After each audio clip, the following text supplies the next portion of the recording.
Primeira carta de Pedro, capítulo 1, verso 10 ao verso 12.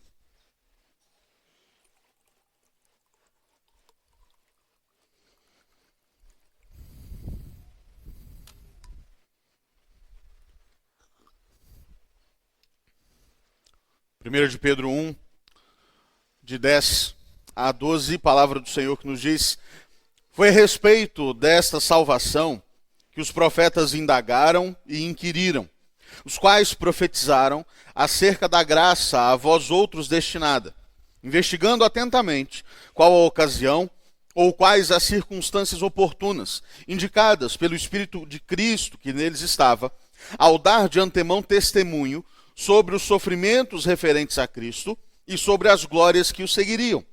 A eles foi revelado que, não para si mesmos, mas para vós outros, ministravam as coisas que agora vos foram anunciadas, por aqueles que, pelo Espírito Santo enviado do céu, vos pregaram o Evangelho.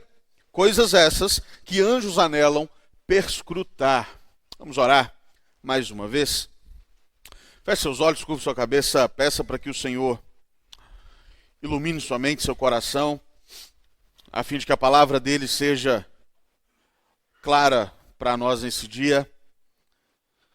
Ó Deus, no nome de Jesus, nós nos colocamos diante de Ti, diante dessa palavra bendita, pedindo que o Senhor desvende nossos olhos, para que possamos contemplar as maravilhas da Tua bendita palavra. Ó Deus, em nome de Jesus, que possamos aplicar essa verdade à nossa vida, que possamos, ó Deus, vivenciar essa palavra todos os dias. Que não seja apenas informação para a nossa mente, mas seja vida para a nossa alma. Queremos, ó Deus, que o Senhor fale conosco nessa manhã. Precisamos disso. E é o que te pedimos humildemente, em nome de Teu Filho amado, nosso Redentor Jesus. Amém. A gente tem conversado sobre a primeira carta de Pedro, pensando dentro daquele tema maior sobre resiliência. A capacidade de, apesar dos golpes da vida, apesar das pancadas, apesar das lutas que a gente enfrenta, podemos permanecer firmes. Podemos permanecer de pé. Não precisamos desmaiar, não precisamos desfalecer, não precisamos nos desmontar diante das adversidades da vida. Nós começamos essa série falando dos fundamentos dessa resiliência. Continuamos pensando sobre a necessidade de uma verdadeira esperança. Afinal, esse trecho maior, do verso 3 ao verso 12, de 1 Pedro 1, nos fala sobre a real necessidade e possibilidade de termos uma esperança verdadeira num mundo absolutamente caótico. De termos uma esperança que não vai se acabar quando tudo se acabar. Vimos que essa esperança ela precisa ser firmada naquilo que a Escritura nos aponta. Na obra perfeita de Jesus, pode e deve ser firmada numa fé verdadeiramente sólida. E aqui chegamos ao final desse texto. Entendendo que a esperança que precisa inundar o nosso coração deve se firmar na salvação gloriosa e graciosa que nós recebemos. Os 3 versos finais desse texto apontam para essa realidade. E diante disso, as perguntas precisam voltar à nossa mente. Afinal, o que nos consola nessa vida? Quando tudo vai mal, quando tudo sai do nosso controle, e convenhamos, a gente quer sempre ter o controle de tudo. A gente quer sempre ter um mundo muito bem governado por nossas vontades. Mas a gente sabe que não é assim. A gente sabe que não funciona assim. E quando as coisas saem do controle, como que a gente encontra renovo? Quando as coisas saem do controle, como que a gente pode permanecer de pé? Como que a gente consegue perseverar no meio disso tudo? Você liga a TV para assistir um telejornal, dá pavor. Aí você resolve ver algum programa diferente e continua ficando com medo. Aí você resolve ler um jornal e continua o problema. Vai ouvir um programa de rádio, tá ruim do mesmo jeito. E aí, num mundo absolutamente alarmista, num mundo absolutamente caótico, onde encontrar consolo, onde encontrar vida? Como ter uma visão correta de tudo, diante disso tudo? Certamente há um modo seguro que nós podemos viver. Certamente há um caminho eficaz para que possamos ver essas notícias, ouvir essas notícias, sem que isso roube do nosso coração a verdadeira esperança. Sem que isso tire o nosso chão. Podemos ver essas notícias, entender tudo isso, ver esse alarde geral e ainda assim permanecer firmes, porque pela graça de Deus nós somos salvos. Porque pela graça de Deus nós fomos resgatados, pela graça de Deus nós fomos regenerados. Assim, nós podemos lidar com a dor e com o sofrimento. Nós podemos lidar com os problemas, nós podemos lidar com as dificuldades, porque podemos afirmar, junto com o apóstolo Paulo, em 2 Timóteo 1,12, por essa causa, a causa do evangelho, também sofro, mas não me envergonho, porque eu sei em quem tenho crido e estou bem certo de que ele é poderoso para guardar o meu depósito até aquele dia. Eu estou sofrendo, sim, as lutas são grandes, sim, mas eu sei em quem eu creio. Eu sei que creio no meu eterno Salvador. Eu creio naquele que me comprou, que me redimiu, que me transformou. E eu sei que ele me guardará. Eu sei que ele guardará a minha vida até o final. Portanto, não vou desesperar. Eu quero olhar para esse texto com você, pensando em duas realidades que o apóstolo Pedro nos aponta aqui, sobre essa gloriosa salvação. Pedro fala, às vezes de uma maneira difícil de se entender, mas aponta-nos que, em primeiro lugar, a salvação é uma bênção que foi proclamada.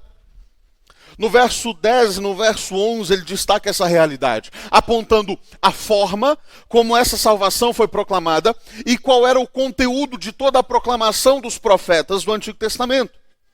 Pedro volta seus olhos agora para aqueles irmãos do passado que sofreram pela mesma causa do Evangelho, embora Cristo ainda não houvesse vindo ao mundo. Aqueles profetas do passado que foram ameaçados, que foram expulsos de vários lugares, que sofreram nas mãos de terríveis reis, aqueles profetas profetizavam acerca do que viria. Falavam acerca da gloriosa salvação que eu e você viríamos a desfrutar ainda hoje.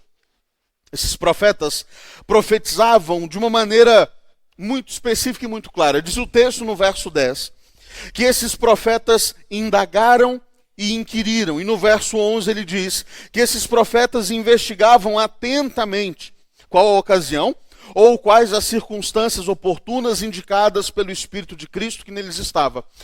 Sabe o que Pedro está dizendo aqui? Eu acho que isso é uma das belezas da Escritura. Deus, quando inspirou as Escrituras, não mutilou a mentalidade dos profetas. Pelo contrário, ele instigou os profetas a que entendessem melhor a revelação que receberam. Os profetas recebiam a revelação de Deus, os profetas recebiam a mensagem de Deus, mas procuravam entender essa mensagem antes de passar para frente. Procuravam entender o que Deus estava lhes falando naquele momento, para que assim eles pudessem pregar a outros. Eles investigavam, procuravam entender quais as circunstâncias da realização daquela profecia, daquela revelação dada por Deus. E só assim passavam isso adiante. Deus queria que as Escrituras Sagradas tivessem esse elemento humano, essa investigação, essa pesquisa, esse detalhamento, essa boa curiosidade. Deus deu aos profetas esse desejo de investigar mais, de entender melhor. Esses homens eram cheios do Espírito Santo, usados pelo Espírito Santo, profetizando pelo poder do Espírito Santo, mas que também eram homens. Era gente, como eu e você. Isso já nos traz uma grande lição. Deus gosta de usar gente. Deus usa pessoas. Esses profetas não eram perfeitos. Esses profetas não eram inatingíveis. Esses profetas não eram impecáveis. Quantos erros, quantas falhas, quantos desvios nós encontramos neles. Mas ainda assim Deus se agradou de usá-los. Ainda assim, Deus resolveu usá-los com todas essas imperfeições, com todas essas falhas, com todos esses erros, para nos mostrar que o que realmente importa não é o que nós somos, mas o que Deus faz em nós. A obra que Ele realiza poderosamente na nossa vida e através da nossa vida. Os profetas, portanto, refletiam, investigavam, procuravam entender do que falavam. Mas do que falavam? O texto mesmo vai nos dizer. Eles profetizaram acerca da graça a vós outros destinada. É curioso a gente pensar nisso. Quando a gente lê os textos proféticos do Antigo Testamento, o que mais nos salta aos olhos não é graça. O que mais nos salta aos olhos nos textos proféticos do Antigo Testamento é juízo. O que mais aparece ali são palavras de Deus direcionadas ou à nação de Israel, ao povo de Deus, porque pecava, ou às nações inimigas, porque vinham contra o povo de Deus. Palavras, na sua grande maioria, de condenação. Deus mostrando que aqueles que se levantam contra o povo de Deus são condenados. Deus mostrando que quando o povo de Deus vira as costas para Deus, também recebe juízo e disciplina de Deus. Mas o apóstolo Pedro vai registrar que a maior mensagem dos profetas não era de juízo. Que o que eles mais falavam, o que eles mais investigavam, o que eles mais procuravam entender, não era o juízo, mas a graça. A graça que era destinada e ainda é a nós. Há seguramente aqui uma palavra de consolo dada pelo apóstolo Pedro aos cristãos da dispersão e, claro, a nós hoje. Aquele povo que sofria, que lutava, que chorava duramente, precisava de um consolo. E por isso Pedro ressalta que mesmo que aqueles profetas tenham apresentado o juízo de Deus, mesmo que aqueles profetas tenham trazido palavras duras, mesmo que o povo agora vivesse momentos de dor e de sofrimento, os profetas trouxeram palavras de graça. E no meio da dor e do sofrimento, esse bálsamo da graça de Deus inundaria o coração deles e lhes daria renovo. Lhes fortaleceria a esperança. Lhes daria a paz que aquele coração aflito tanto precisava. É como se Pedro dissesse assim: vocês estão enfrentando lutas. Vocês estão sendo perseguidos, vocês estão sofrendo, mas não se desesperem, porque a mensagem da graça de Deus é para vocês. A graça que há muito foi profetizada e proclamada não se apartou de vocês, portanto se mantenham firmes. É a certeza da salvação em Cristo, a certeza dessa graça bendita, a certeza dessa renovação espiritual que fortalece totalmente a caminhada de vocês. Confiem na graça do Eterno. Descansem na graça do Eterno. O que Pedro ressalta aqui é tão extraordinário e mostra tanto o amor de Deus pelo seu povo, que Pedro diz que aqueles irmãos eram servos. Pedro diz que aqueles irmãos estavam com essa atividade profética, servindo aos irmãos da nova aliança. Pedro está dizendo o seguinte: vocês se lembram como os profetas eram tidos em alta conta? Vocês se lembram como o povo de Deus ouvia o que os profetas tinham a dizer? Vocês se lembram como muitas vezes, especialmente quando um rei piedoso assumia o trono de Israel, o trono de Judá, melhor dizendo, assumia o trono de Judá, vocês se lembram como os profetas eram muito atentamente ouvidos? Pois bem, esses profetas que eram tidos em alta conta eram servos de vocês. Estavam servindo a vocês, sem que vocês soubessem, sem que eles soubessem. Trazendo uma mensagem que eles não veriam sendo realizada. Que eles não veriam sendo cumprida, mas que vocês veem. Que vocês desfrutam, que vocês recebem hoje pela graça. Eles então apontavam a graça de Deus. E justamente porque apontavam para a graça de Deus, também testificavam acerca dos sofrimentos e das glórias de Cristo Jesus. O texto diz que eles deram de antemão testemunho sobre os sofrimentos referentes a Cristo e sobre as glórias que o seguiriam. É muito provável que Pedro tenha em mente aqui textos do Antigo Testamento que mostram como Jesus Cristo foi humilhado, como Cristo Jesus sofreu, como Cristo Jesus foi desprezado. Textos como Isaías 53, Salmo 2, Salmo 22, textos que apontam para o desprezo que Jesus sofreu para que nós não fôssemos desprezados pelo Deus eterno. Textos que apontam para a humilhação de Cristo, textos que apontam até mesmo para a rejeição de Jesus, para que nós pudéssemos então ser acolhidos por Deus Pai. Esses sofrimentos de Cristo não se limitaram ao Calvário, entenda isso. Os sofrimentos de Cristo começaram na encarnação do Verbo. Os sofrimentos de Cristo começam a partir do momento que Cristo vem ao mundo. Porque afinal de contas, é aquele que é o Santo, Santo, Santo, vindo ao mundo imerso no pecado. É aquele que é a perfeição e a pureza na sua plenitude, descendo ao mundo sujo, ao mundo contaminado. E ali começa o sofrimento de Jesus, e esse sofrimento permeia toda a sua vida nessa terra. Ele cresce em dor, cresce em sofrimento, é rejeitado, sofre ameaças de morte ainda sendo bebê. A vida passa e Jesus é desprezado pelas pessoas. A vida passa e as pessoas muitas vezes seguiam Jesus apenas pelo que ele poderia dar a elas, e não pela mensagem que ele tinha, e não por quem ele era. Até chegar ao ápice da humilhação de Jesus, ao clímax, quando Cristo foi levado à cruz do Calvário, quando Cristo se entrega por pecadores, morre como qualquer um, é crucificado, é condenado de maneira injusta pelos homens, carregando sobre si o peso da ira de Deus contra o pecado, carregando sobre si os pecados do povo de Deus. Tudo isso engloba o sofrimento de Jesus. Tudo isso aponta para o sofrimento de Jesus. Mas chega o momento em que o sofrimento passa e vem a glória. Porque 3 dias depois da sua morte, Jesus é ressurreto. E assim é que nós podemos entender o que Pedro tem a nos dizer aqui. Eles profetizavam acerca dos sofrimentos, mas também acerca das glórias que seguiriam esses sofrimentos. As glórias, segundo um autor, são a glória da ressurreição, a glória da ascensão ao céu e a glória do estar assentado à destra do trono de Deus. A glória plena da exaltação.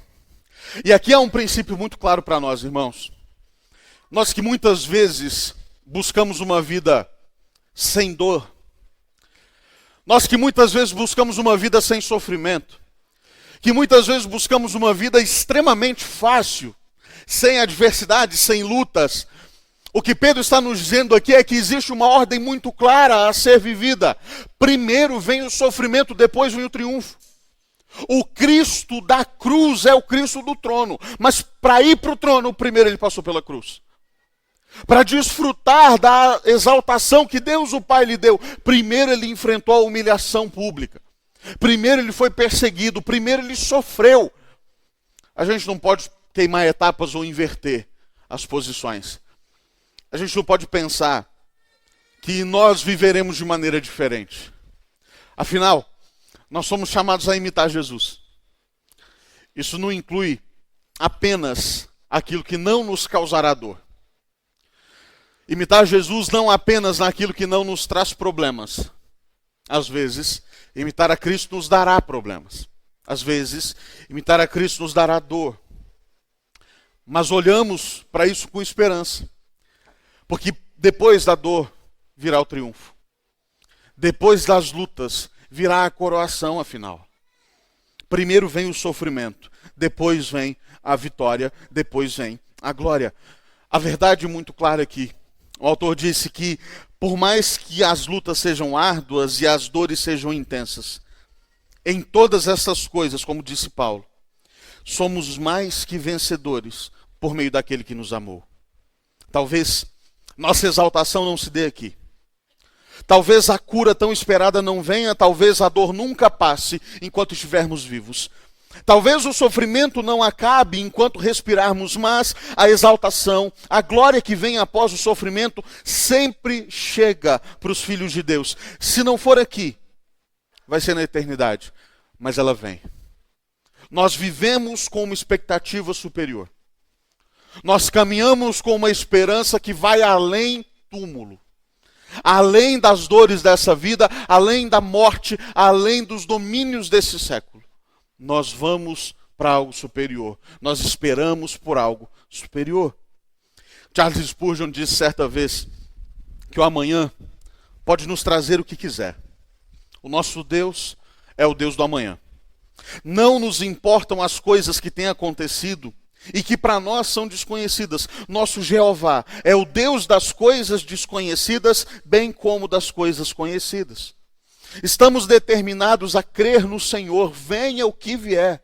Se o pior nos acontecer, nosso Deus continua sendo o maior e o melhor. Portanto, não temeremos. Ainda que notícias recentes nos deixem alarmados e sejamos acordados à meia-noite por causa de algo terrível, o Senhor vive. O que podem seus filhos temer? O Senhor vive. Não há por que ter medo. Não há por que viver sob a sombra da insegurança e do temor. Renovamos, portanto, a nossa esperança naquele que nos salvou. E Pedro ainda nos diz no verso 12, que a salvação em Cristo, além de ter sido proclamada, é uma graça bendita que nos foi destinada. Como eu disse, esses profetas, eles mesmos não chegaram a ver aquilo que tanto profetizaram. Até o verso 12 aponta para essa realidade. A eles foi revelado que não para si mesmos, mas para vós outros ministravam.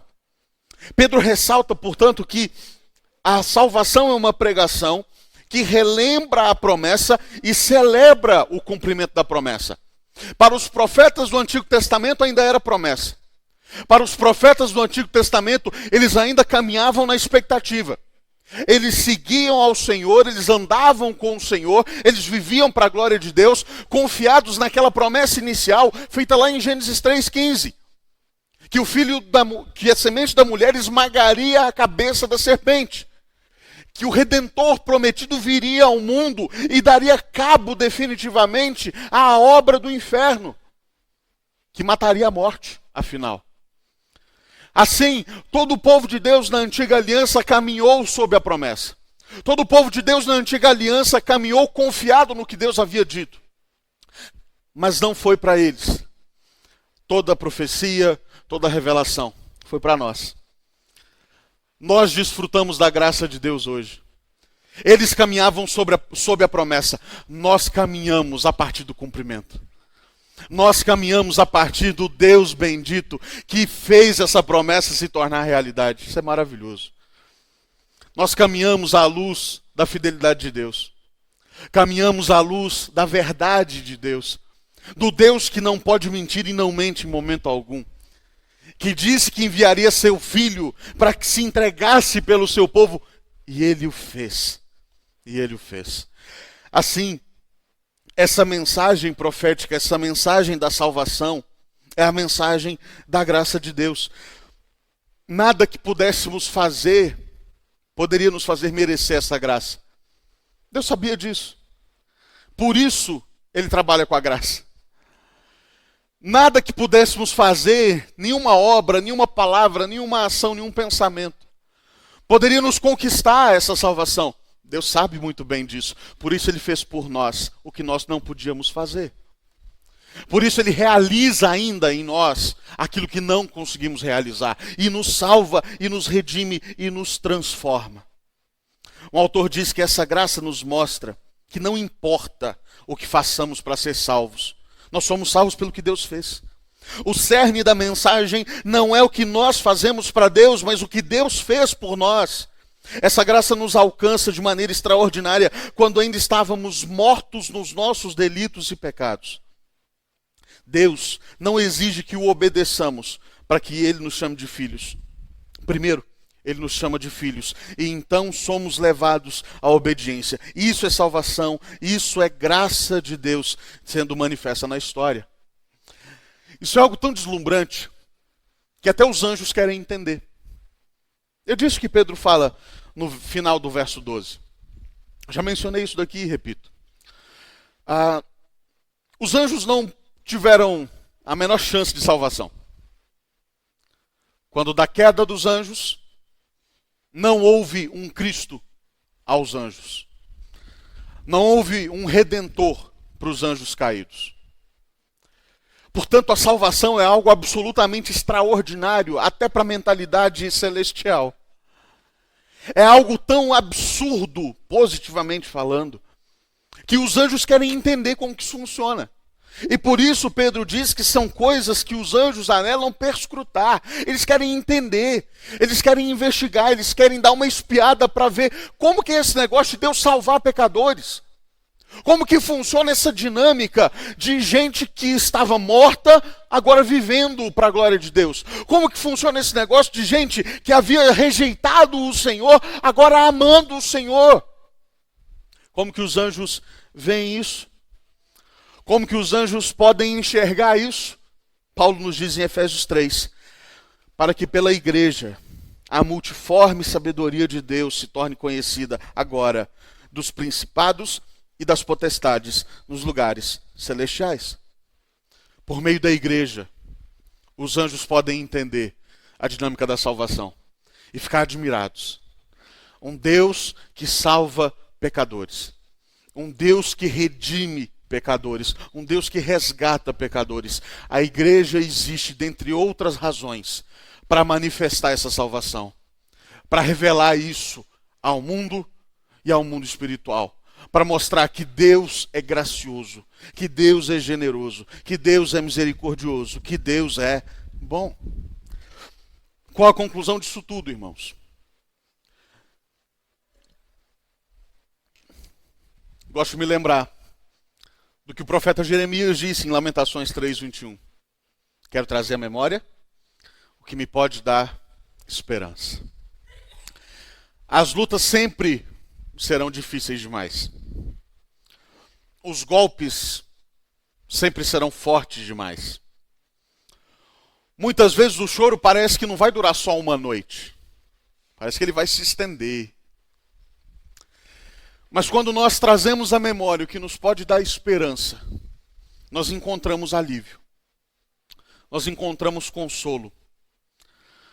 Temos de Deus um bálsamo renovador, restaurador, que nos dará forças para continuar seguindo, que nos dará forças para continuar perseverando na fé. Trazemos à memória a bendita verdade de que, apesar de tudo, somos salvos. Apesar do caos instaurado, apesar da crise, somos salvos. Temos um novo coração, temos uma nova natureza. Trazemos isso à memória. Apesar das lutas, sofrimentos e tribulações, podemos afirmar, como disse Joel Bick, somos vitoriosos. Somos vitoriosos porque pertencemos ao vencedor. Que verdade maravilhosa a assimilarmos, disse Bick. Quando estamos em guerra com esse mundo, somos vitoriosos não porque somos grandes guerreiros, mas porque pertencemos àquele que já triunfou. Amados irmãos, Deus nos amou. Essa é a grande verdade. E essa verdade superior do amor de Deus por nós, amor que se manifesta na obra da regeneração, amor que se manifesta nos dando uma fé verdadeiramente sólida, amor que se manifesta na salvação pela graça. Deus nos amou e nos prometeu não uma vida fácil, mas uma vida eterna. Não nos prometeu uma vida de mar de rosas nessa terra, mas nos prometeu a coroa da vida no dia final. Não nos prometeu uma vida sem lágrimas nessa terra, mas de acordo com Apocalipse 21 nos prometeu que na nova terra Ele nos enxugará dos olhos toda lágrima e a morte já não existirá. Já não haverá luto, nem pranto, nem dor. Talvez você esteja sofrendo, seja chorando escondido. Talvez você esteja passando por lutas que só você e Deus conhecem. Talvez você esteja passando por problemas em que várias pessoas estejam envolvidas. Talvez o seu sofrimento esteja minando as suas forças. Eu quero que você saiba, se você tem a convicção plena de que Cristo morreu por você, de que Cristo se entregou totalmente por você, nenhum sofrimento é capaz de roubar do seu coração a verdadeira esperança. Nada nem ninguém pode tirar da sua alma a segurança eterna. Nenhuma dor pode tirar o céu de você. Às vezes nessa vida a gente cansa. A gente chega a ponto de querer jogar tudo para cima. Não joga não. Continua firme. Continua crendo. Continua esperando. Para a glória do Senhor. Vamos orar? Pai, no nome de Jesus, nós te agradecemos porque o Senhor nos salvou de uma maneira tão extraordinária. Te agradecemos porque, apesar de nós, fomos redimidos, fomos lavados, fomos transformados. Seja bendito sempre, Senhor. E renova em nós a certeza dessa salvação. Renova em nós o fato de que fomos assim transformados por Ti, por Tua graça, por Teu amor. Em nome de Teu Filho oramos. Amém.